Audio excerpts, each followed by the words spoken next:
New Extra Charge Hot and Iced Coffee from Dunkin' is made with 20% extra caffeine from green coffee extract, because we could all use a little extra this year. Whether that's an extra boost, some extra boldness, or the drive to go the extra mile, we're extra ready for whatever comes our way and extra excited to take it on. Let's get it done with a medium extra charged coffee from Dunkin' for $2 with 20% more caffeine. And pair it with snackable stuffed bagel minis for an added all-day boost. Order ahead on the Dunkin' app.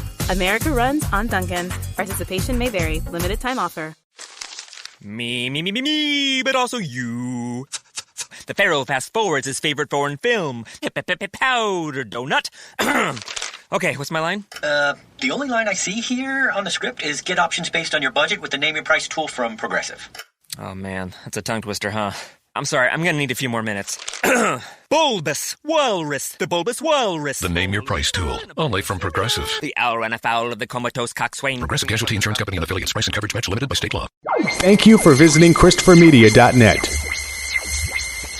Check out the Weedsman Podcast, Tuesdays and Fridays on iTunes and ChristopherMedia.net. Christopher Media, let's make some noise. Christopher Media, let's make some noise. Welcome to Beer Nuts, a weekly excursion into the world of craft beer, brought to you by MichiganBeerGuide.com. And now, here are the Beer Nuts. Okay, welcome to Beer Nuts number 2. I am Chris. With me is JR from MichiganBeerGuide.com. Right here. We got Uncle Pete. How you doing? We got Aaron. Hello. And welcome to this our second foray into the craft beer world. Aaron and we're merely passengers, really. Like Long for the ride. I'm just sitting here going, like, I have been buying and drinking beer wrong the entire time. Check out the first show. What's that? I said JR is here to set us straight. Yeah, I know. Well, if you checked out the first show, you learned a lot about IPAs. We learned a lot about IPAs. You haven't been necessarily doing it wrong, but again, we're here to spread the gospel of discovering better beers. And now you're discovering better beers, and you're discovering, hey, maybe there's more out there than just a fizzy yellow lager. Look, there's no right or wrong. That's our motto. There's no right or wrong. If you like fizzy yellow beer, that's fine. There's nothing wrong with that. But we think that we can appeal to those types of drinkers as well as connoisseurs of sours and saisons. There's a whole palette of selections out there that's really going to turn you on if you check it out. So I always like to start the show with our beer quote of the week, and this is one of my all-time favorites, and it ties into tonight's segment. It's, quote, "I would give all my fame for a pot of ale and safety." And that's from Shakespeare, Henry VIII. And if you were a king of the world and maybe somebody was after you or anything, nothing more than just let me hide out and just drink some really good ale. Yeah, I do that quite a bit. I kind of hide out and I drink beer, and sometimes I invite my friends. Isn't that the time of year where we're coming up? We do that every Sunday anyway. That's pretty much football season's coming up. Yeah. And all I want is a pot of ale and my football. That's right. My lounge chair. Please don't let the cable go out. Yeah, I got the Sunday ticket, man. Don't let the keg run dry, and don't let the cable go out. So that's that. I love that quote, and that's what we're going to kick the show off. And how it ties in is Shakespeare's obviously English, and we're going to talk about stout this week. We started out our show, episode 1 on IPA, but today we're going into something I revere a lot, and that's stout. You know, we love from stout. The hoppy stuff to the dark stuff, and I love the dark side. We're going to the dark side. Yeah, man. Let's go. So we're going to start out because we're thirsty. So we're going to drink one of the legendary stouts that really was put this category on the map, and that's Guinness Stout. Guinness is a dry Irish stout, and hang on while I pop one. Crack that sucker. So this Guinness Stout, is it? Like dark side, right? Darth Vader, I'm your father. I am your stout. By the way, Aaron, this file is 1 hour of this. Oh, Jesus.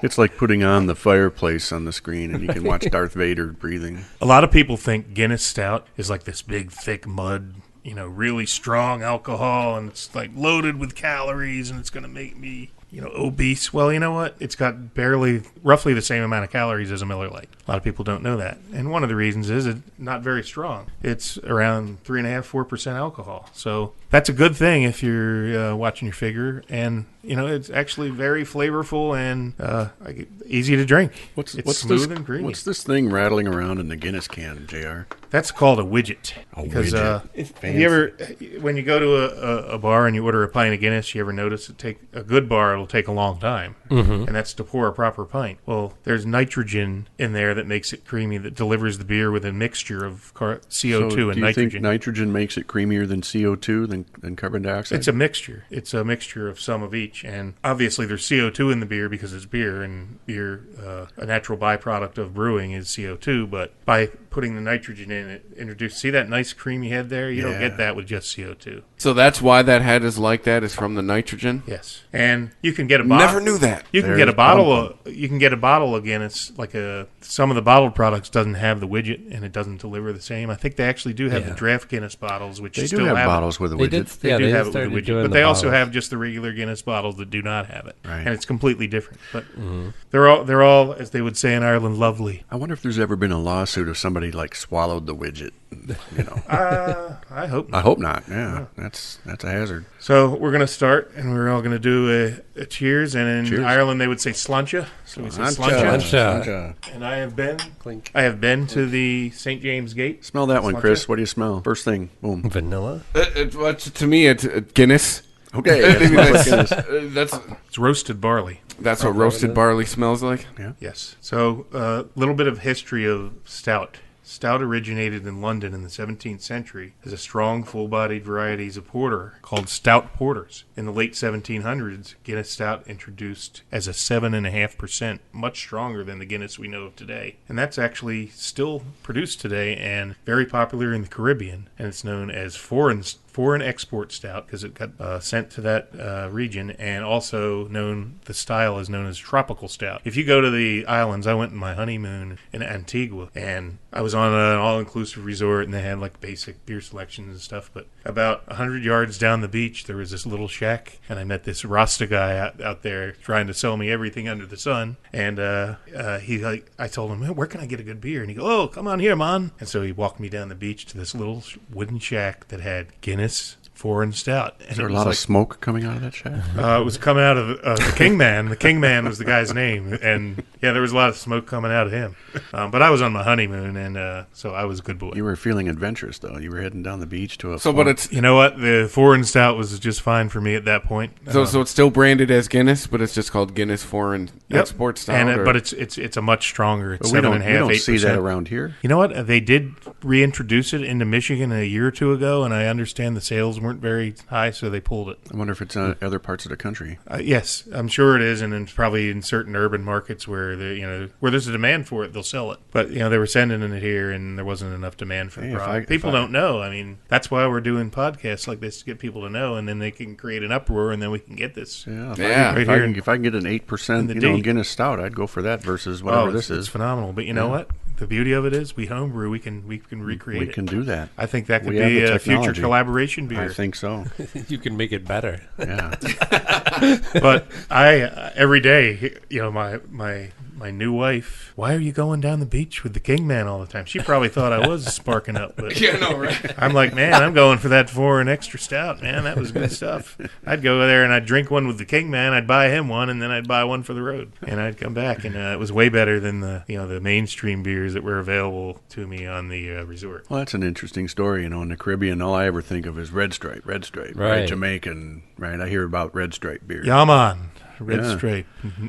Was it No Worries or? No, that would be a lager, wouldn't it? A Red Stripe or? It's a lager, and that's Jamaica, and I believe that brand is now brewed domestically. I think there was a big uproar. Oh. There's a lot of that going on in the beer world where larger breweries are taking iconic brands like a Red Stripe that was originally brewed in Jamaica, and other examples would be Bass Ale from England that was brewed for 100+ years in England, and Anheuser-Busch InBev bought the brand, and now they brew that beer in St. Louis. Right. And it's there's two sides to that coin. A lot of people would say, "Oh, the big guy ruining the brand, watered down." Oh no! And I mean, there's some. They're known to cut costs and maybe use inferior ingredients, so there is probably some truth to that. Economy of scale. But the other side of that coin is when you brew something domestically, you save on the shipping costs and you have a fresher product. So really, the best of both worlds would be to protect the integrity of the ingredients and brew it domestically, and then maybe that would be not so bad. Right. But I have a feeling that they cut a few corners. There's some on trade-offs. the ingredients. Yeah.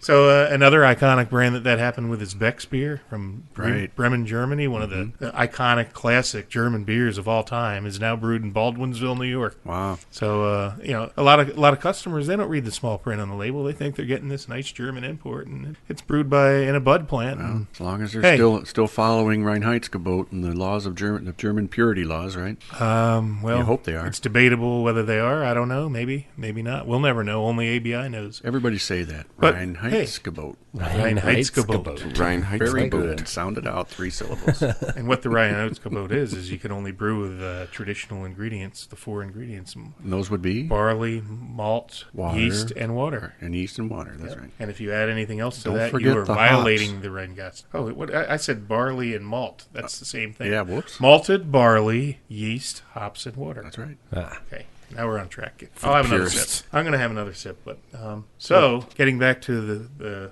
topic at hand. So there are several different types of stouts. Guinness is probably the most widely known and probably best selling, and it's a wonderful beer. Back in a previous life, I worked for a wholesaler and won a trip to St. James Gate in Dublin in 1988. Oh, that would be a dream trip. And that was wonderful. We got to go to the brewery, and I can tell you this, that the Irish will say it doesn't travel well, because the Guinness that you get in Ireland is like a milkshake. It's so smooth and creamy, and no matter how much I like it here, it's never as good as it I had. Why? Water. Why is it like that? It doesn't travel well. I don't know exactly why. It's the water.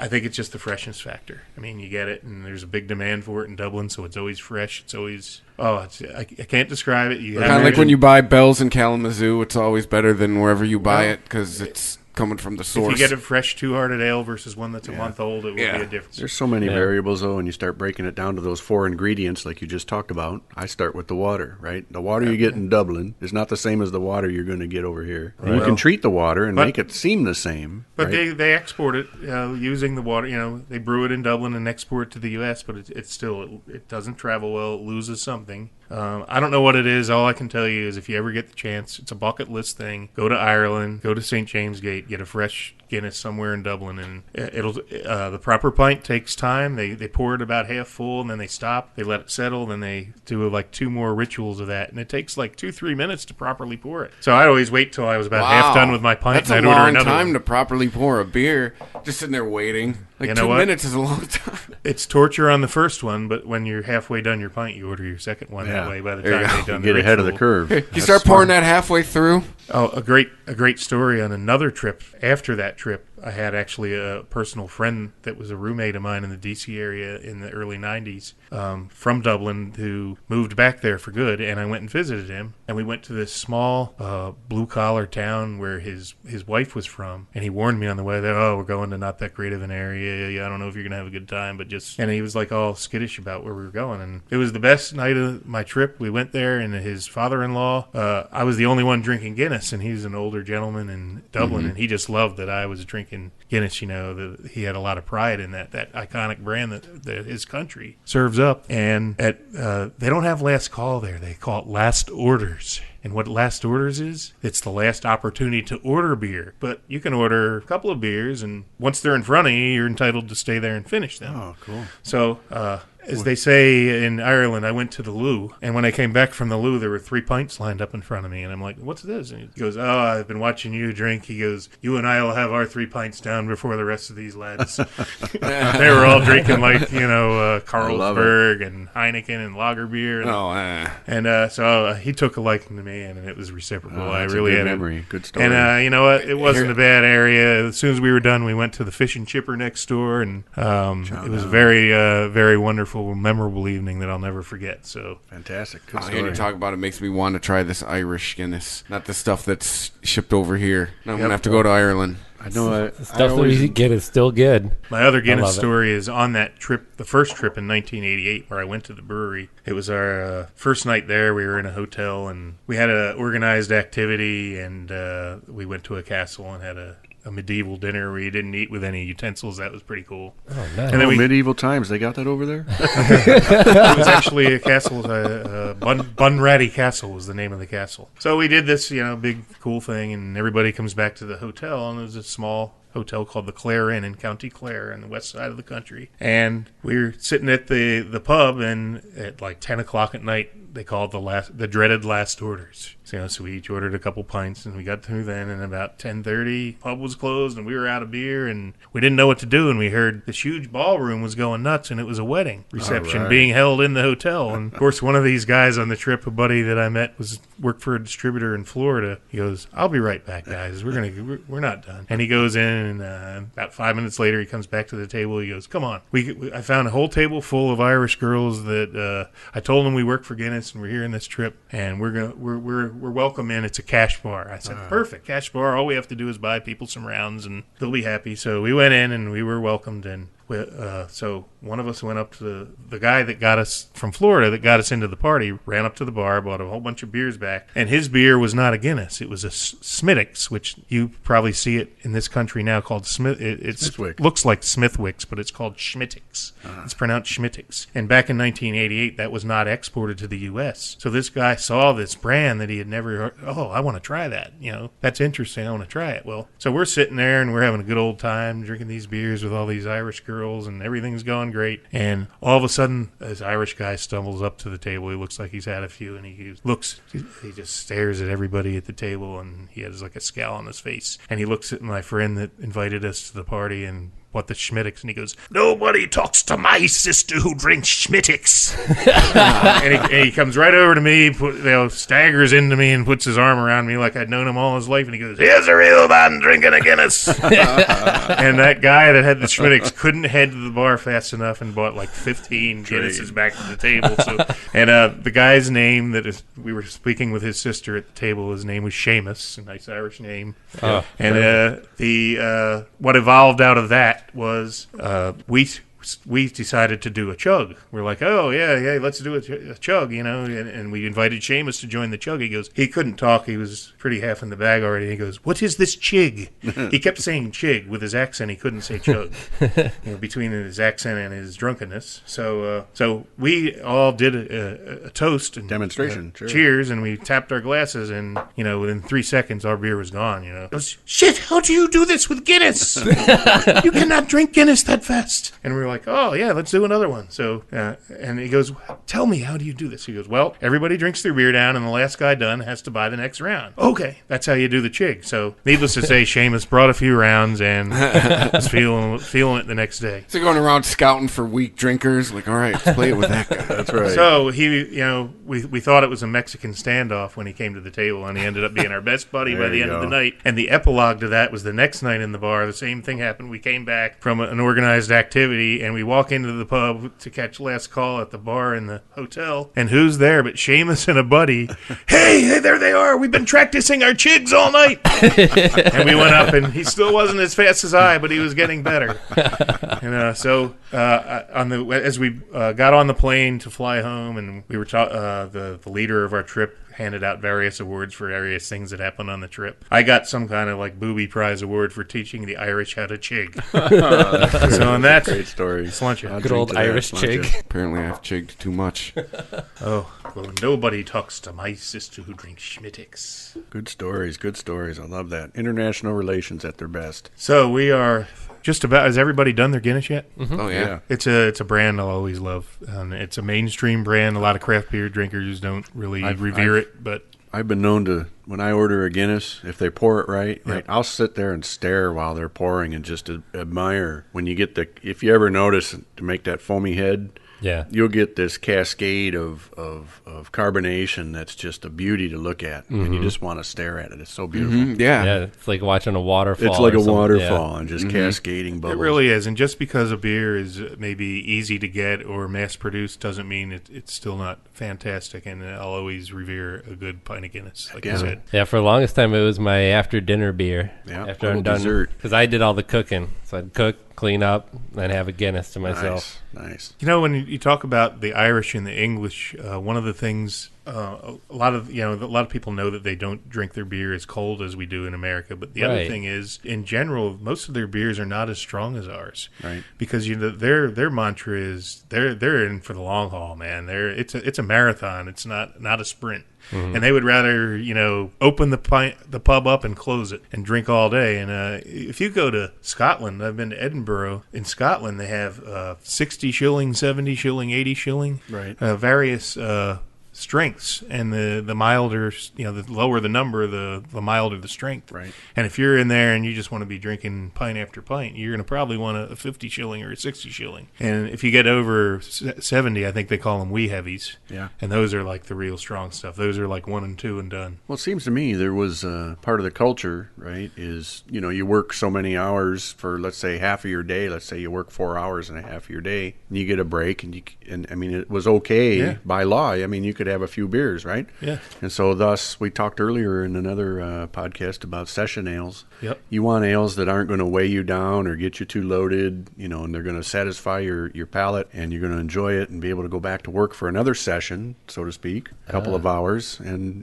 be able to have a few beers after that. So there are some people in the craft circle. Oh, I don't want that's not a strong beer. I don't want that. But they want to go to the top, man. They want to go the whole way. And that's fine. But you're going to have 2, maybe 3 beers, and you're done. And when you have these like a Guinness, you could sit there and knock back a bunch of pints and still be able to go to work the next day. So that's just a cultural difference. I mean, they spend more time in the pub, and they would rather have a weaker everyday drink. Right. It's not necessarily seems sensible to me. Although I guess you could say Miller Lite, all our light, weak, yellow, fizzy light lagers are probably the extreme end of it's us doing the same thing. Pretty much. Yep. It's quantity or quality, but at least the beers over in the UK and Ireland have some flavor to them. So let's move on to some other types of stout.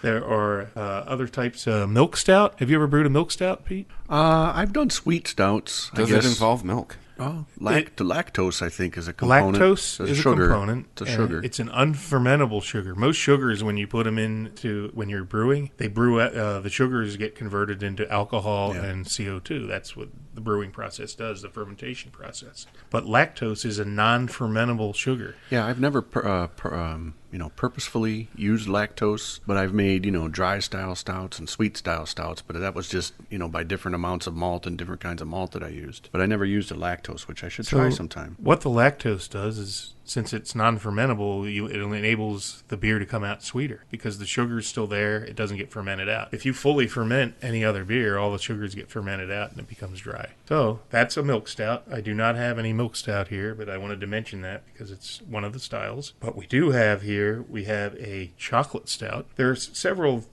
ingredients that people put into stout. You can put vanilla beans in, coffee, coconut, chili peppers. But chocolate malt is one of the basic ingredients. You always have roasted barley. Roasted barley, like in a Guinness, is like a staple for all stouts. But chocolate malt is a close second cousin. But it's not chocolate, right? It's just a characteristic of the color. It's roasted to the color that would mimic a chocolate color. Right. But it does have like kind of that chocolatey, roasty. It does take on characteristics. Some characteristics. But it has nothing to do. There is no chocolate, no cocoa. I always think of my malt, there's different levels of malt roasting, right? So you've got very mild roast or your light colored malts. This is the barley grain that's been, oven dried right after germination of the grain itself, and it goes all the way up the scale in color, all the way up to chocolate, black patent malt. And so the longer you leave it in the oven to roast, it gets more caramelized sugar and more roasted,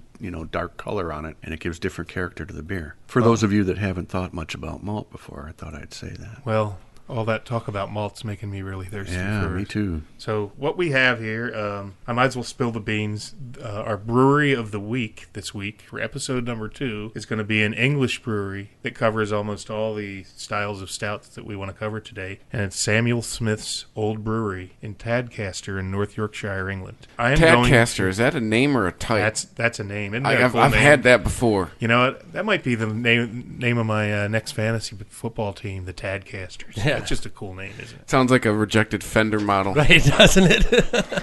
Right. It's not quite a Telecaster. It's just still a little Tadcaster. So, this is Samuel Smith's Organic Chocolate Stout. Malt beverage with natural flavor added. Samuel Smith's Brewery, Yorkshire, North Yorkshire, product of the United Kingdom. England coming strong in this episode. So, Which again, it's a Great Britain. I would give all my fame for a pot of Samuel Smith's in safety. Shakespeare. Love those So, quotes. we're going to crack this open and enjoy some organic Samuel Smith's chocolate. Now, organic, what do you think that connotates? I believe it's the ingredients are not mass-produced, probably. Small local farm, suppliers, small local farms and stuff. That would be my best guess. Locally sourced. I'm not really up on the, I don't eat a lot of organic foods. I probably should. Farm to bottle. Oh, whoa. You smell it? Well, actually, I got a little drop on my lighter here, and I licked it off my thumb. Wow.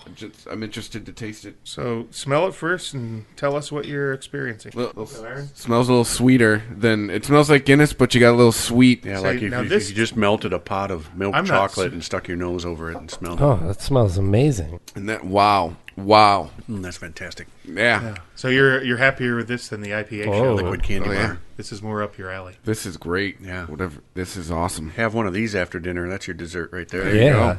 I like that idea. Well, usually chocolate beer has always disappointed me. Not now. Well, chocolate stout. Sorry. Samuel Smith. Well, we probably need somebody with a little more green knowledge to tell us exactly what organic is, but whatever it is, it's damn good, isn't it? No kidding. It translates to good with craft beer. Yeah, but it's not. It's got the chocolate flavor, but it's not like sweet, like somebody just added some syrup to it or something. Oh, it's got that, what do you guys call it, the finish? It's got that sweet finish It's got to it. like a bittersweet chocolate finish. Yeah. Mm-hmm. Because remember, that's real good. If there was sugar in it, it would have fermented out. So right. Yeah, but that's really, a treat. Really creamy, smooth, kind of vanilla-y, a little bit of vanilla. Wow. Have you had this before, Pete? I have one time, yeah. Good. Boy, this is a real standard right here. This is really tasty. Oh, it's delicious. So, Samuel Smith's. All right, Tadcaster. The There's actually one of my favorite beers that they brew is a Taddy Porter. It's called Taddy Porter. I've also had that. Some other winners from them are... Has anyone had Stingo? I have not. Stingo is like I think it's 11 or 12%. It's really strong. Not Stiegel. Stingo, Stingo, No. Stingo. I've Stingo had that was before, his and I name. remembered it's a really, really good, strong porter. My all-time favorite is our beer of the week, Samuel Smith's Oatmeal Stout. Now, back when I was working for mainstream beer companies and hadn't really discovered, and frankly, before there really were, the craft beer boom hit, because I'm kind of older. Mm-hmm. This used to be my favorite beer in the world. I would say Samuel Smith's Oatmeal Stout. Right. That has since been dethroned by something else. It was for a long time my favorite beer in the world, and it's still one of my top 5 favorites. So it's interesting, we talked about the ingredients, and typically barley is the mainstay, grain for beers, but you can complement with other grains like oats, right? Yep, and the flaked oats give it a much more full body. That's what it does. Gives it body, oats. And so it thickens the beer up, and it makes it really robust and very enjoyable. Feels like you have a mouthful you can really chew on, So when we're done this chocolate, we're going to crack open one of these oatmeal stouts. It's just tremendous. Now, I've heard about Russian stouts. What about that? What's the what's behind all that? We're going to taste, comrade. We're going to taste one of your homebrewed Russian Imperial Stouts soon. Yeah, one of your treasured ones. But Russian Imperial Stouts, going back to when the 18th century, the Baltic states were occupied by England back in the 16 and 1700s, I believe. But anyway, the Imperial Stout was brewed in England and made its way to the Baltic states and into Russia. I think it was Catherine II. The Imperial Court of Russia loved this beer. It was really strong.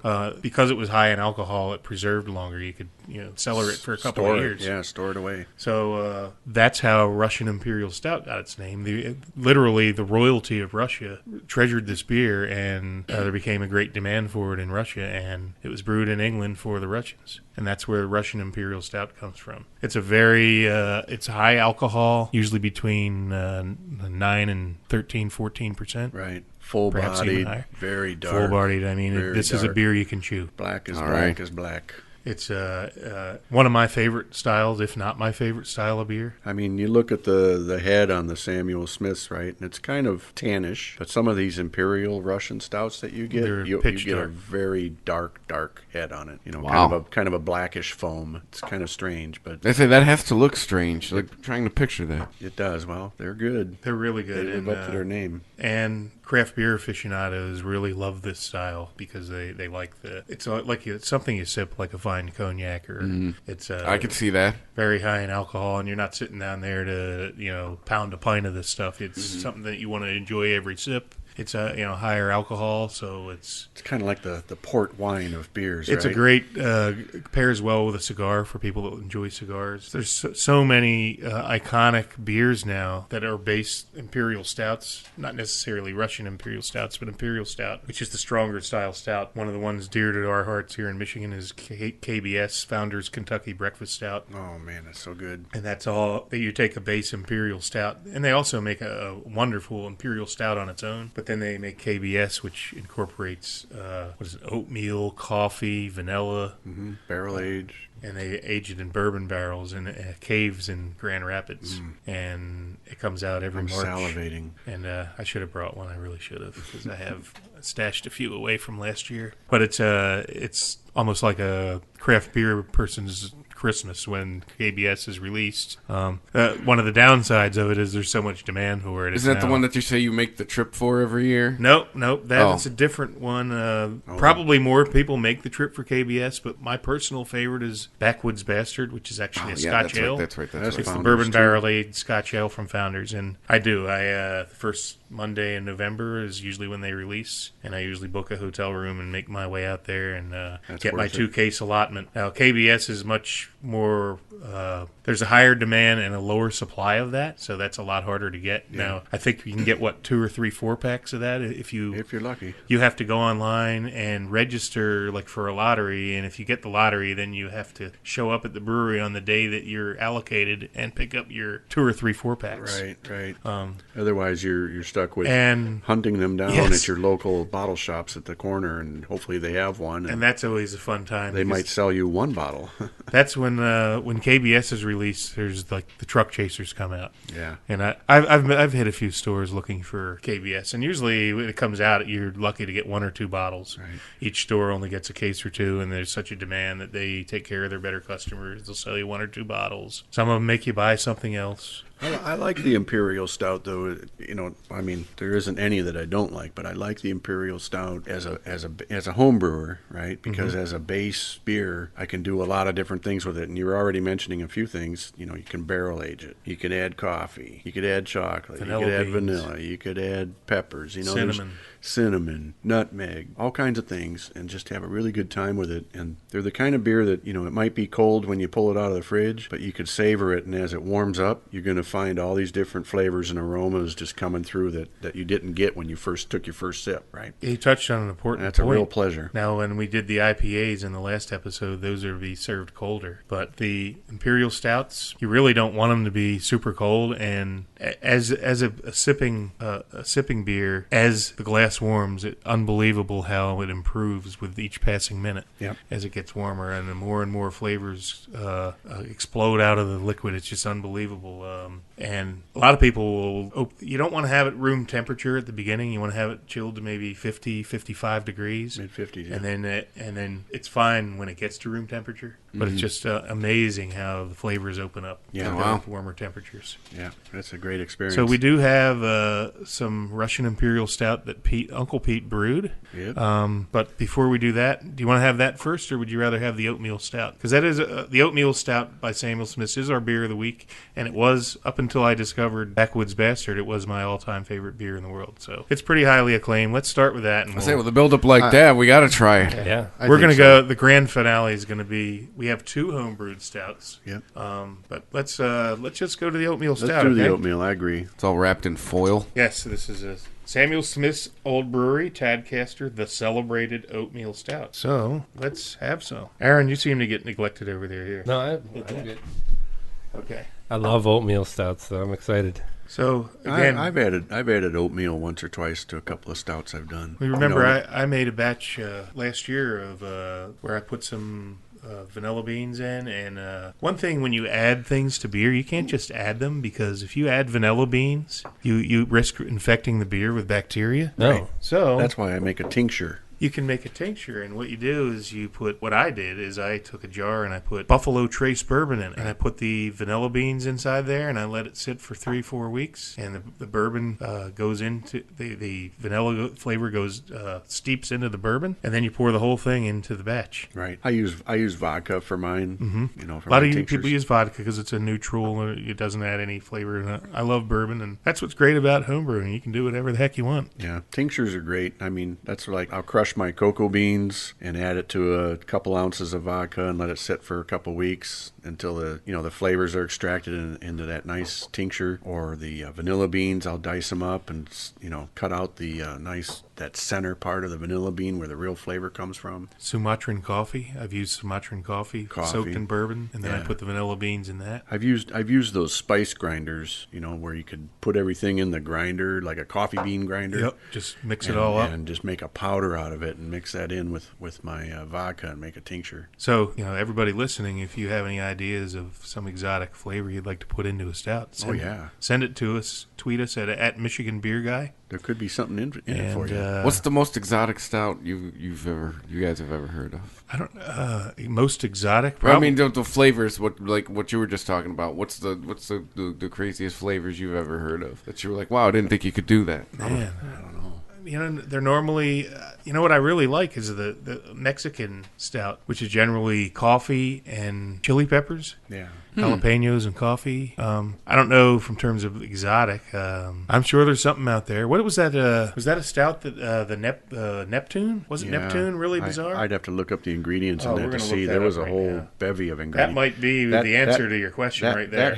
That had what? Molasses and all kinds of crazy stuff. We're gonna look. Coffee. I mean, it's the sky's the limit as far as your imagination. So we had talked about the Planet series before in our last episode. Planet series was Bell's introduced to beer about every once a month, was it, for about a year? Yep. And named them after various planets. Some of them were good, some of them were not so good, but Neptune was probably the most bizarre. So here's what they say on their website. Spices: star anise, dried cayenne, raisins, dates, black pepper, hickory bark, dandelion root, nutmeg, grains of paradise, fenugreek seeds, and dates. Also brewed with maple syrup, molasses, and cane sugar in addition to hops and malt. Now there's the answer to your question. Wow, that's a list. That's a lot going on. That's a busy beer right there, man. And I remember drinking that, and I was trying to pick out. I maybe got confused. I might have got 4 of those out of the list. I thought it was fantastic. It was good, no complaints. Some of the early beers weren't so good in a lot of people's minds, but I really enjoyed Mars, which was their double IPA, and I really enjoyed. Don't say it. Saturn. Okay. Saturn. Yeah, Saturn was their. Saturn was the bourbon barrel barley wine, I think. And no one wants to go there. We already did that last the U planet, the one that starts with a U. We're not going there.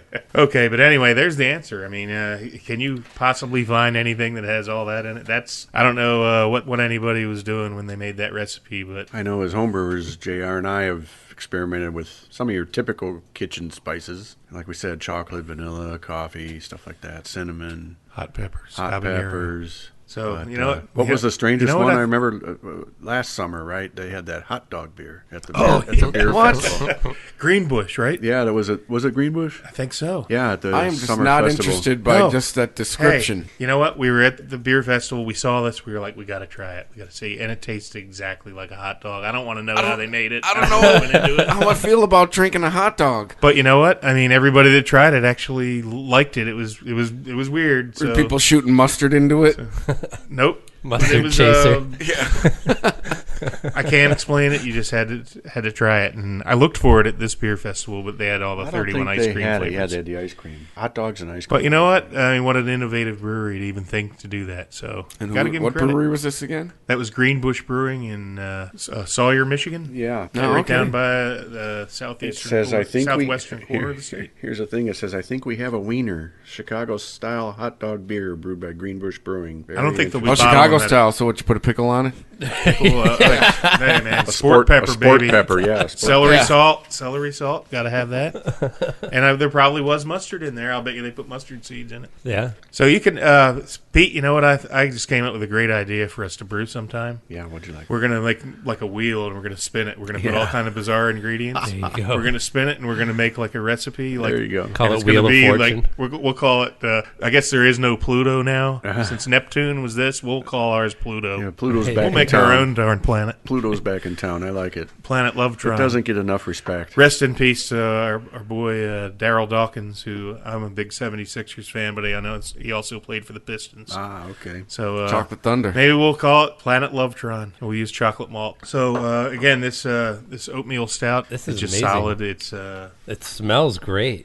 There's nothing fancy about it with all these bizarre additives we're talking about. This is just straight oatmeal stout the way it's supposed to be, and it's just wonderful. It doesn't need any gimmick ingredients. It's just phenomenal by itself, and I guarantee you, if you go out and buy a bottle, you'll enjoy it. And if you don't, send it to me. I get a kind of I don't know, it's kind of odd, but I get a little tobacco on the flavor. You can definitely catch that. As if I had a stogie, and I was really working did. a stogie. But yeah, I get a little tobacco on this. It's a little cool, though. I'd like to have it warm up a little bit. Yeah, well, see what happens. You know what? I'm going to let that sit for a little. So aging your stouts, right? I mean, you can let them sit for a while. Yeah. I do. I let mine sit. We should have covered in our last episode with the IPAs. You got to drink them fresh because if the hops fade rather quickly. Yeah, it changes. Yeah. Usually about 2 to 3 months, the hops fade significantly. So like we talked about zombie dust in the last episode from Three Floyds. Zombie dust, when you get that and it's like fresh at the brewery, it's drink it now, man. Kind of like we talked about the Guinness fresh from the brewery.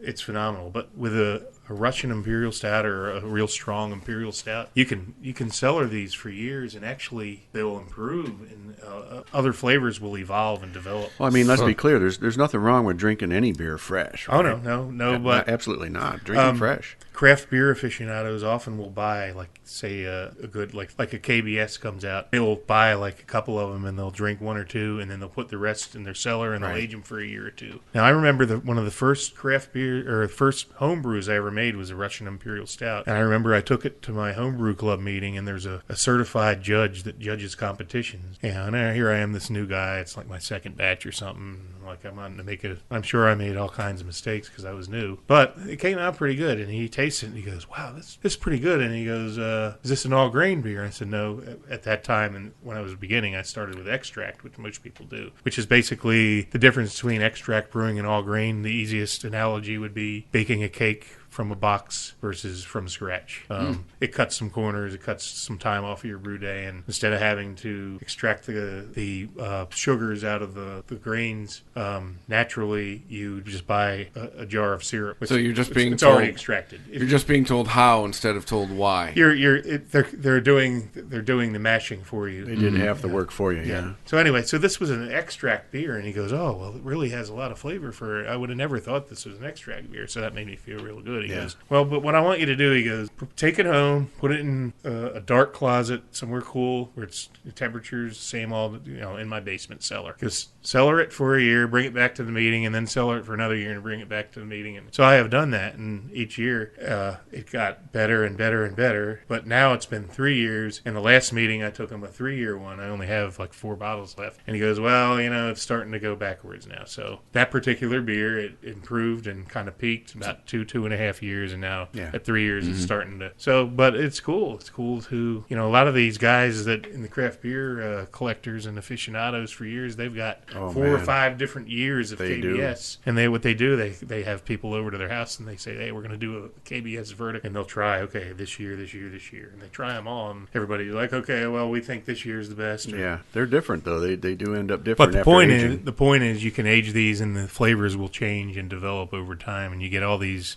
special flavors that don't exist from the get-go. You kind of got to wait, and you get rewarded if you're patient and let them age. I suppose if it was a lower alcohol, beer, it may not age as well as a higher alcohol. But it gets preserved with the alcohol. Right. I always get my favorite fruit is like a dark fruit, like a plum, and a really nice dark fruit like a plum, raisiny. Right. That's what figs. And that's stuff what like comes that. out with age, and that's not there at the beginning. But if you wait, it comes out, and it just makes it really almost like a fine port or sherry. Mm-hmm. So that's true. Yeah, so that's a good point. You can age stronger beers, almost any strong beer. Barley wines are another one where they're very strong. But I always profess, fresh is good. There's nothing wrong with drinking your stouts right away. Fresh beer is great beer, and but don't be shy about cellaring a few, because you'll get the rewards like John's talking about. Some of those deep dark flavors that'll develop as they sit down there getting happy, and you just forgot about them for a while. Yep, unless you're the king man on the island, and then you just want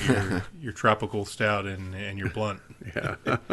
And I don't think he ages anything, and it's probably pretty difficult to age down there in the tropics where it's always hot. Now, I remember a stout you did last year, John, and I was a lucky recipient, was able to drink a few of these, where you actually cold pressed a coffee right into this batch of stout that you made. And if anybody knows about cold pressed coffee, it's a great way to make, very flavorful and robust cup of coffee. So tell us about your cold pressed. What actually happened is I had 3 different stouts on tap at my house at one time. I had one that was like a breakfast stout type thing, and the one that I had infused the vanilla beans and the coffee in. And then I had another one that was my homebrew club and I collaborated. I got a rye whiskey barrel, and we made an imperial stout, put it in the whiskey barrel. And then the third one I had a solid batch of dry stout, and it was like 6%. It wasn't too strong, not too weak. But I had all these great stouts, and I'm like, nobody wanted the dry stout. It was just plain, right? Nothing, it was just these other ones were exotic. And I'm like, I got to do something to move this beer, or it's just going to sit there. So I got the idea from Doug Bulltice, who will probably be joining us for a few shows, and we're going to have one of Doug's homebrews here shortly, Spumani Stout brewed with pistachio tea. But anyway, he gave me the idea. I went out and bought a press just to do this, and I got some Sumatran coffee, and I would pour the liquid into the press, and then I'd pour the coffee in the beer into the press and put it into a growler. Fill the growler up with stout, and then I'd put the coffee infused into that, and it was phenomenal. So that's what he's talking about. So I took just an ordinary beer and basically found a way to add coffee to it, and it became from an ordinary beer to like a it was like coffee, like an espresso stout. It was like coffee that was carbonated. So imagine that. Was it Buzz Beer from the Drew Carey Show?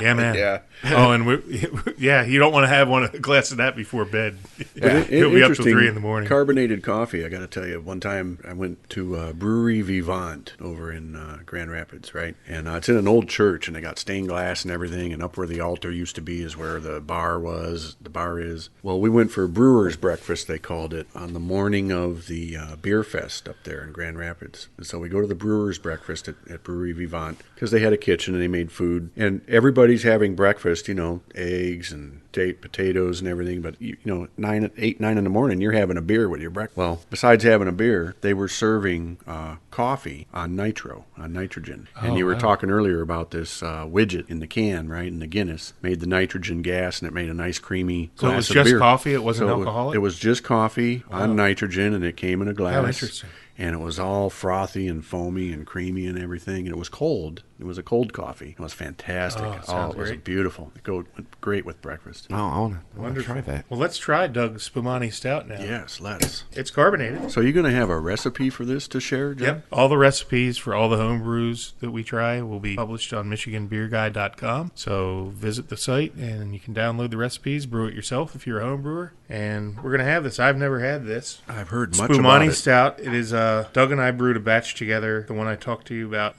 where I put the vanilla beans in the coffee, except he did the same batch I did, only he used vodka like you did. So we had 2 kind of different batches, but they were the same base. Pistachios, right? And he made in the Spumani Stout, he made a tincture of pistachio of some sort? He made a pistachio tea using pistachio nuts. Wow, smells really good. On what he smells really good. I mean, there's something I've never tried is pistachio nuts. I mean, I love them. I'll sit there and eat them all day. You give me a bag of pistachio nuts, and I'm going to town. Wash them down with a good beer. Now you're going to put two in the same thing? Okay. Doug Bultice's Spumani Stout is an oatmeal stout using flaked oats, powdered Dutch cocoa, 12 ounces of Michigan cherry concentrate from Michigan cherries, 1 pound of pistachio tea infused with vodka. The vodka, again, will make sure that it's a tincture and kill any bacteria so the batch doesn't get infected. Then, not only did he do that, he froze it, skimmed the oil off because the oils will make the consistency of the beer not From good. the nuts, you mean? Yeah, from the tea that he made with the nuts. There's kind of an oil slick? Oils come in the nuts, so Wow. when you freeze it, he found a way to get rid of the oil because the oil will go into the beer and make it kind of funky. So that way he was able to eliminate the oil. Does that it way. like floated on top probably or something? Huh? And he infused the tea with 8 ounces of vodka, like I said, so it wouldn't spoil the beer. And here we have it. A lot going on there. I get cherry. I can taste the cherry. Definitely. Right up front. I don't taste the nuts. It needs too to much. warm up a little bit, I think, but Yep. I get the Right. cherries right off the bat. Man, that's So nice. what a unique. I mean, you were asking about unique ingredients. Pistachios. There's another one. I mean, not even Neptune had pistachios in it. So I got to give Doug some credit for coming up with a very unique. That's what's just so much fun about homebrewing. You can come up with an idea and make it happen. I still want to do that wheel, ingredient wheel, random ingredients. Yeah, dial an ingredient. Could be really bad though. Like, what if you get like pineapple and hot pepper or something? The wheel of beer. That's sweet and hot. That's that good. might not be bad. They got mango habanero hot sauce. Sure. What's the pizza that they have with the pizza and the ham? The Hawaiian style. Hawaiian. Bacon and pineapple. Right. Yeah. Speaking of bacon, I saw Dark Horse, right, at one of their beer releases. They pushed beer through a randalizer. You talked about a randalizer earlier. They packed that randalizer with bacon. And they pushed the beer through it, right? So it came out this bacon-flavored beer. Now, what's wrong with that? Nothing. Anything's good with bacon. We all know that. You ever had that bacon maple porter from, what is it, have. Funky Buddha? Rogue, isn't it? Is it Rogue? I thought it was... or Funky Buddha? Funky Buddha, Yeah, it I could think, be. has the maple bacon Yeah, they porter. had one. Yeah. And then there is one by Rogue that was like a bacon maple donut or something. Yeah, it was kind of strange. All the pink bottle ones are weird that Rogue comes out with. Yeah, like So, the one with the More yeast. more answers to your question. What was just that other way donut off one? Way off the chart, though, was that one where the guy harvested yeast out of his beard. Oh, yeah, And that was a What? Rogue beer. This Yeah, guy made a beer. It was a beard. What was go it on the called? Rogue website. Yeah, it was a Rogue brewery. I'm pulling that The up. guy harvested yeast out of his beard. Oh, and then, see, now my day job, I have a food safety certificate. I cannot abide by that. No, there's something wrong with that picture, right? It's like picking it out of your beard and then throwing it in a beer and let it ferment. Oh. But it was out there, man. That's how crazy it gets. We in should this call our world. buddy Nathan Peck. I'll bet you he could do that. So, good aroma. I get nice roast, a little bit of. I did. This beer is made from pure hipster beard. I did find the beard beer, but it also opened me up to something else I forgot to mention with bizarre ingredients: the Sriracha Stout. Oh yeah, The that Rogue was a good one. Sriracha. That was a really good I one. liked it. You like the hot I beers, love I it. know. That's like the flavor du jour for the last couple of years. Yeah. It is. Sriracha's blowing up. We actually, on one of our batches of Robert de Habanero Imperial Stout, threw in some Sriracha, but it was because we weren't happy with the beer as soon as it was done in the boil. So we were getting kind of crazy going, wow, this is a shot batch, so we're just going to throw everything and anything in there. I thought it came out good, and I ended up bottling it and ended up drinking it. Well, you guys ready for the description of the beard beer from Yeah, Rogue? let's go. Yeah. The beard beer. Beard beer is brewed with the yeast created from brewmaster John Meyer's beard. No need to freak out. Brewers have used wild yeasts in beer making for centuries. John has had the same old growth beard since 1978 Old for over growth. 18,000 brews. Sounds like a forest. So it is no great surprise that a natural yeast ideal for brewing was discovered in his beard. What does beard beer taste like? Try it. We think you'll be surprised. I'm all good. And there's a picture of the guy and his beard up there. So Man, I can safely tell you that's not one I've tried. not me. So he's brewed so much what they're saying is he's brewed so much beer, he's developed a yeast in his beard. It says he's brewed over 18,000 brews, his career as a professional brewer. So the stuff's living in there, huh? Oh, my goodness. From an authentic Brooklyn hipster. Science project on his chin. He could probably, squeeze his beard out and make a bowl of soup or something out of it. Just, hey, look what we got. No soup for me. So what else do we got here? I think it's time for the grand finale. It's time for Uncle still Pete's working beer. on the Spumani, but I'll talk a little bit about. You know what? Huh? I just got a taste of pistachio. It's a little coming bit salty. as it warms up. Yeah, I was going to say, as it warms up a little bit, And it balances out It was not some. in there at all earlier, so it's there now. Cherry, and then it follows up with pistachio at the end, and a little bit of salt. Yeah. Yeah, I'm getting some salt. You're right. Interesting. So Doug Bulltice, good job, buddy. Yeah. We need to get you into the studio for our next show. Hope you didn't wear your fingers out cracking all those nuts. We can buy them now with the. We these should. shells. I think we should have him name this D's Nuts. Yeah, D's nuts. D's Nuts Spumani Stout. Very interesting. Although sales would not be robust, kind of like the beard beer. Well, That would there's- chase Ah, a you lot of don't people know. away. There's other stouts I've heard like peanut butter and stuff like that. Ugh. Better than calling it teabag beer or something. You know what? There are. There's nothing wrong with tea beer though. I've had a few. I've put tea in my beers. Have you ever Twisted and Bitter from Harvest Done Brewing in England? No, I was It's looking. called Twisted and Bitter. I was looking for that Very tonight. good. Actually, isn't that that's an English IPA, right? It's not an IPA. I think it's just a bitter. Oh, okay. It's an English bitter, but it's really good. Yeah. Twisted. Anything twisted, I bitter. like. Yeah, that sounds good. Yeah, man. Even Twisted Tea. We were talking about tea. They have that. That's like an alco pop. Samuel Adams brews Boston beer. It's called Twisted Tea. It's actually not bad. Like on a hot day, I wouldn't consider it a craft beer by any stretch of Right. imagination. But Now I did make a beer that had tea in it. Actually, it ended up being almost like a Arnold Palmer beer, if you can imagine that. But I made this IPA. I put in an ounce of black English tea and another ounce of some kind of black tea right in the boil when I made the beer. And then I zested a grapefruit. I took the grapefruit skin and zested all that juicy, tasty, citrusy stuff in there, and a tangerine and an orange, and zested all that in there. that sounds good. Right in the boil, and then hopped the shit out of it, right? Ended up fermenting, and when it came out carbonated, it was like very citrusy, of course, but with a tea, kind of in the back, a little tea flavor. And I swear it was like a carbonated Arnold Palmer with about an 8% alcohol. Hey, I'd hit that. Yeah, Hey, well, it sounds speaking delicious. in the same vein, talking about stouts, you brought that up. Where do you guys stand on black and tans or black and whatevers? Yes, no? I'm Because I know some people aren't fans. Some people take them or leave them. Some people my love them. my first exposure to black and tan is when I worked for a distributor that sold Guinness Import Company brands. Back in the day, Bass Ale and Guinness were in the same house, so black and tan was always a Guinness and a Bass. Now Guinness is owned by Diageo, and Anheuser-Busch InBev owns Bass, and it's brewed in St. Louis. So I think the marriage is over. But I guess at the end of the day, you could still buy the two Was beers. it supposed to and be do it. Guinness and Harp? No, that's a half and half. Oh, okay. Right. See, it's Black and tan is always with Bass because Bass is a porter, or no, it's an ale, but it's Don't it's they make tan. that special little gadget? I'm sure you know the name of it, John, for making a black and tan, so that What, you the keep little spoon? the little spoon. Yeah. It looks like an upside down Yeah, turtle they used or to have a something. little black and tan Like kit. a little turtle shell thing, and Yep. if you poured the beer over it, it would keep the two layers separate. So you have like a black and a tan, like a little line in the middle separating the two because Right. one of them's heavier than the other. Right. But you know, seen that, Chris? No. I used Yes. to drink them. I used to drink them when I worked. I worked for the distributor, and personally, I'd rather just have a Guinness. One or the other. Yeah. Straight up. And I used to love Bass Ale when it was brewed in England. And their Red Pyramid trademark is one of the oldest trademarks known in the world. Mm-hmm. And I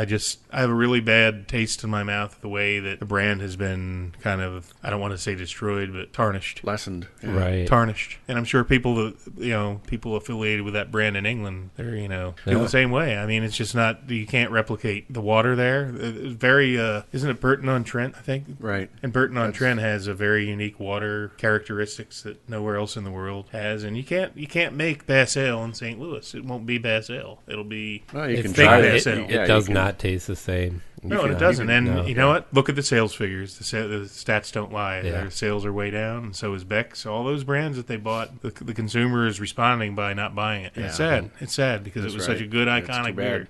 I would love a black and tan if you had the old real- Bass in it. the but real deal, I don't yeah. want the new one. Well, speaking of mixing beers, I know a lot of our friends, beer nuts like us, Yeah. right? When we get together and we're drinking all these good beers, sometimes we end up mixing. Yeah, and It it's works out interesting. pretty good It's sometimes. interesting some combinations you get. Oh, Where did that concept? I mean, was that just bartenders being bored? Was There that- are actually is it blended a beers gimmick? that are bottled and sold. Zold. Zold. No, marketed as blended beers. I'm trying to remember. Zima. How about that? No, that's not blended.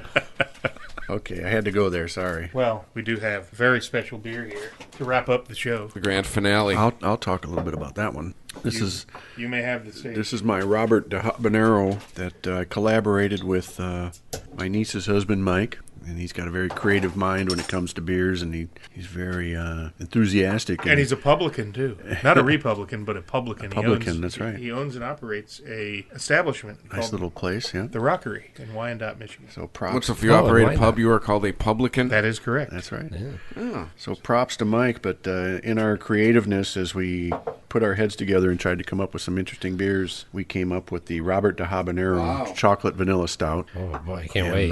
We're passing it around now so we can all have a taste. And this was in a 5-gallon batch. Had 20 pounds of grain. Okay, so that's a pretty hefty amount of grain in a 5-gallon batch, right? As a home brewer. And we had 4 ounces of hops. One of those ounces of hops went into the secondary. That's what we call it when it's clarifying, sitting in another tank after it was done fermenting and it had a chance to sit around for a while and get clear. We put the hops in. But the interesting part for us was making these tinctures. A tincture of chocolate out of cocoa nibs, a tincture of vanilla out of vanilla beans, and a tincture of habanero. We roasted 2 habanero peppers in the toaster oven until they sweated and diced them up real fine, put them in some vodka and let it sit for about 2 weeks. And to get the right flavor, we took 8-ounce sample of the beer after it was done. And we hadn't added the habanero yet. And we used an eyedropper, very scientific, but we siphoned up some of that habanero tincture, and in an 8-ounce glass with a eyedropper, we added enough drops until it tasted right. Not too hot, not too cold, just like Baby Bear, right? Didn't want their porridge too hot or too cold. It had to be just right. Well, this is just right. And I'll tell you what, John, I'm surprised that you still have one. This is probably the only one of these in existence, so I appreciate it. Well, you know what? If you remember, one day we met at the Rockery, Michael's Bar. I do. It was in the winter. You handed one off to me, and I kind of stashed it away, and when we were doing this show, it was there for us. That was in the dead of winter, I remember. It's kind of beer karma. Things just worked out. So I'm so glad we were having a show about Stout, and I had to share this. Thank you. All of these. I got to say, there's a lot more vanilla than I remember it being. I smell it. And that's a good thing. I love a strong vanilla flavor. I know that in 5 minutes, this will taste completely different. Yep. But at the beginning, with it being cold, the vanilla is the predominant flavor. Label says it was bottled a couple days before Christmas Eve, and you couldn't open it until Martin Luther King Day. That's right, man. Just to give listeners a time frame on You want to let it age properly so it comes together and carbonates. When you bottle beer, you have to let it bottle condition. Otherwise, it'll be flat. What does that mean? There is yeast naturally already in there, and what you do is before you bottle it, you introduce some extra sugar in, usually priming sugar, we call it. Yeah, corn sugar. Usually just corn sugar, or it could be even table sugar. Mm-hmm. And you put a small amount in there, and what happens is when you cap the bottle, the yeast that's in there ferments that additional sugars out and creates CO2 and alcohol. So that's what gives you enough carbonation in the bottle so when there's fizz in it and it gets bubbly. Oh, nice. Otherwise, if you didn't put any sugar in and you bottled it, you'd just be pouring flat beer out. Now, the difference is when you keg beer, you hook it up to a CO2 tank. So you've got a tank full of gas that pressurizes the beer, and over a period of time, the gas permeates into the beer and creates... That's a different way. That's a CO2 tank. You carb it that way. You don't need the sugar. But when you bottle, you don't have the benefit of that tank applying the CO2 pressure. So you just put a little sugar in there, and then the yeast works its magic. Can I see the bottle? So that's called bottle conditioning. And what happens when you bottle condition? At the very bottom of the bottle, there will be some yeast sediment. So at the very last sip, you usually want to leave in there. It won't hurt you. It just maybe tastes a little bit funky, but yeah, it doesn't really hurt it. This was a 5-gallon batch, and I'm reading my notes here on my recipe. I see here that I said I siphoned off 2 gallons of the 5 gallons. I don't think this is among that. This is the original batch. But I took 2 gallons of this and I added bourbon-soaked oak chips and 1 pound of reduced fresh raspberry puree. So I know that's all gone. I didn't know you did that. I did. I took 2 gallons and added a little more stuff just to play around, and we drank that down pretty quick. So, but I get a lot of roast, a lot of vanilla, and the heat in the back. You get that heat, Chris? Huh? Yep. Yeah. I tasted the vanilla, and then heat in the back of the throat. There it comes. Yeah. Yeah. It took a while to kick in, but it's like a multi-stage beer. It hits you in levels and waves. It washes over you. I'll tell you, it's too, just to be even when I was telling you earlier that I had that over on habanero. Like I saw it on the menu, I was instantly like, I want to try that just to say what that was, and I don't know, seems a little adventurous, but it doesn't come across as people would think it would. Right. If you think about habanero and beer. Right. I think the key is what Uncle Pete did. He used a few drops, tried it, used a few drops. The key is to get the level right. Yeah. You put too much of that in Little there, it's goes going a to long melt way. your face off. But he got it right. We were so worried when we were doing that about overdoing it because there would go the whole batch because you can't go backwards. Right. And, so we were very, very cautious. The other thing I want to mention is he mentioned bourbon-soaked oak chips. Mm-hmm. That bourbon barrels are hard to get, expensive, and a lot of the big brands do 55-gallon barrels. I mean, that's Gigantic. like 11 batches of beer of our 5-gallon batches we usually brew. Wow. And can you imagine the struggle it is to deal with a 55-gallon barrel full of liquid, to have to move that around and stuff? You have to make like a cradle for it. It's like Fill it, empty it, so clean it. An alternative to that is to use oak chips. You can use toasted oak chips and soak them in bourbon, and then you get that. It still does the same. It has the same effect of withdrawing flavor from the wood and into the bourbon, and it's kind of like a shortcut where you don't have to go through all that hassle. So that's what he's done with this, and he's done a wonderful job. It's one of the best, one of my favorite home brews I've ever had from anybody. So my compliments to the chef, Pete. And again, this recipe is available to everybody on MichiganBeerGuy.com. We'll have it posted in a PDF form, so download it and brew it and let us know what you think. Have fun with it. On Twitter at Michigan Beer Guy, just to remind you. Learn things. Yeah, absolutely. I'm curious because, like you say, you post all the recipes up there. Do you find that there's home brewers that are very secretive about what they do, or try and be more proprietary? I think the craft beer or the home brewing community is very open. I mean, everybody's we're all proud of what we do, and we all it's kind of like a share the love thing. It's kind of like the Beer It Forward stuff. There's like a science I to don't it think where you there's all very many advance people together. that are really secretive about it. I think most people are more than happy to share their recipes. I tell you, it's not like we're out there in business against each other, fighting each other. Right. And even some of the big brewers share their recipes. We're an open book. I mean, the recipe is one thing. I mean, you still have to craft it your own way. Yeah, JR and I go to a number of home brewers.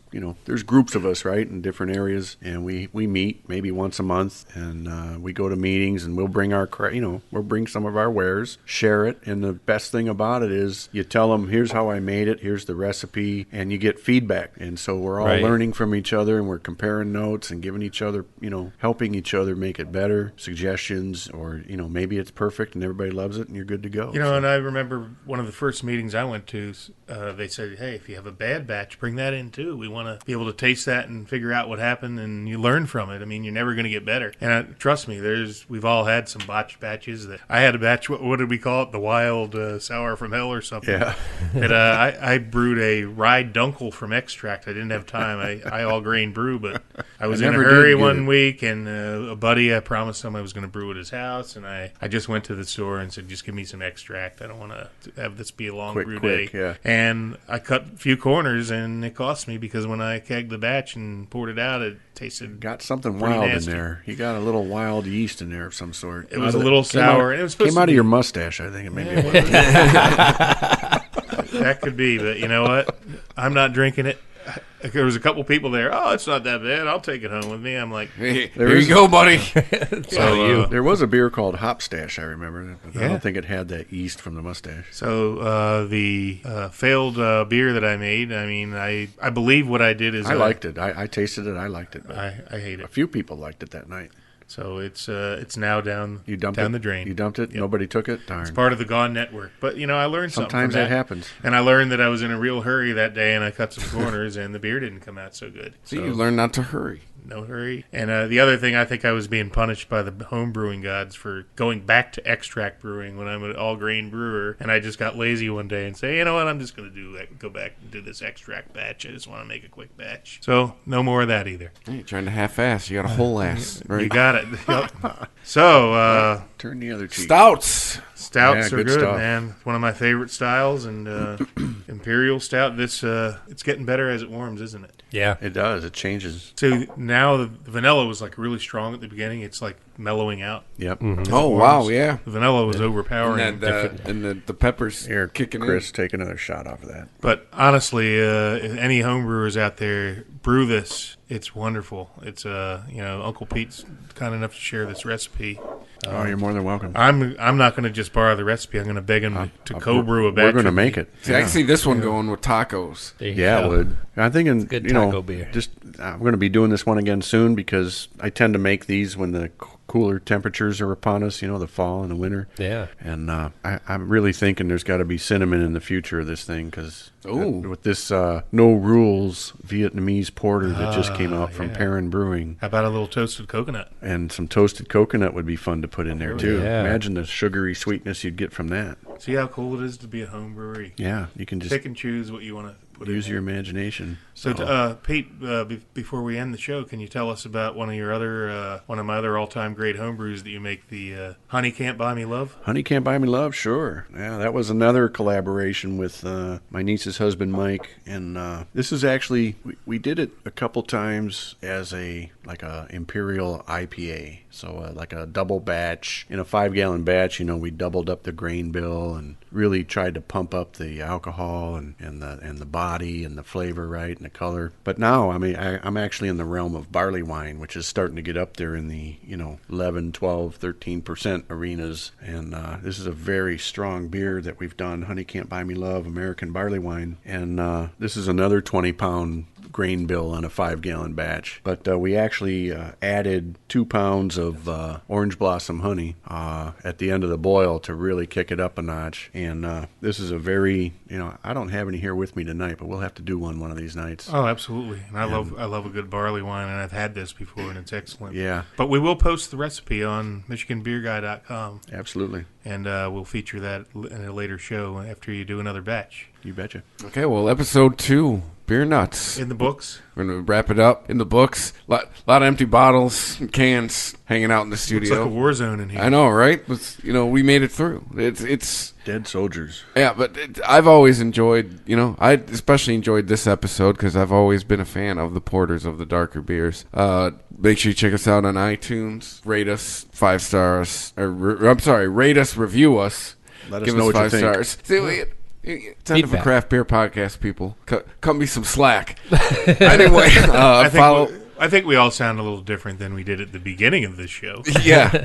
At MichiganBeerGuy.com, you can follow John. MichiganBeerGuy.com. You go there, all the recipes will be posted. John will throw up some links. Hey, and I want to throw out some swag, too. I've got some really nice Michigan Beer Guy craft glasses that I had made up. So tweet us out. Give us some love. Tweet hashtag Beer Nuts to at Michigan Beer Guy on Twitter, and we'll randomly select a listener to receive one of these coveted glasses. Yeah, and to tell a friend. Tell people, if you're out there in the craft beer community, share this with people. This podcast, how they grow, it's organic, it's grassroots, at least for now. Government doesn't have its hooks in this yet. They have been radio and TV, but that's the great thing about podcasts is it's the whole grassroots element. So just share it with friends, tell people. So this sounds like a community that is more than willing to share things. Yeah, homebrewers are sharers apparently. Yes, so we are. As I always say, AMF, stay thirsty, my fiends. All right. Cheers. If you enjoy this show and want more people to know about it, head on over to iTunes, leave a comment, and rate it 5 stars. Make sure you like and share us on Facebook, and don't forget to follow us on Twitter. Just search for Christopher Media. Thank you in advance for supporting Christopher Media by clicking on the PayPal button and by clicking through to all the sponsors who support ChristopherMedia.net. Most importantly, we would like to take the time to extend an extra special thanks to you. Christopher Media could not exist without your support. Thank you for visiting ChristopherMedia.net, and thank you for listening. Christopher Media. Let's make some noise. Thank you for visiting ChristopherMedia.net.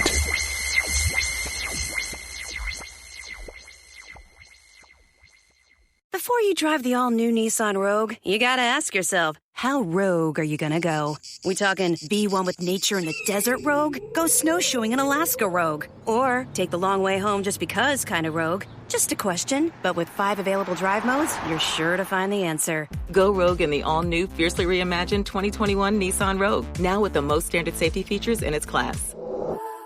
See Owner's Manual for important safety information. Auto Pacific segmentation. 2021 Nissan Rogue versus latest in market competitors. Base models compared. Me, but also you. The Pharaoh fast forwards his favorite foreign film, Powder Donut.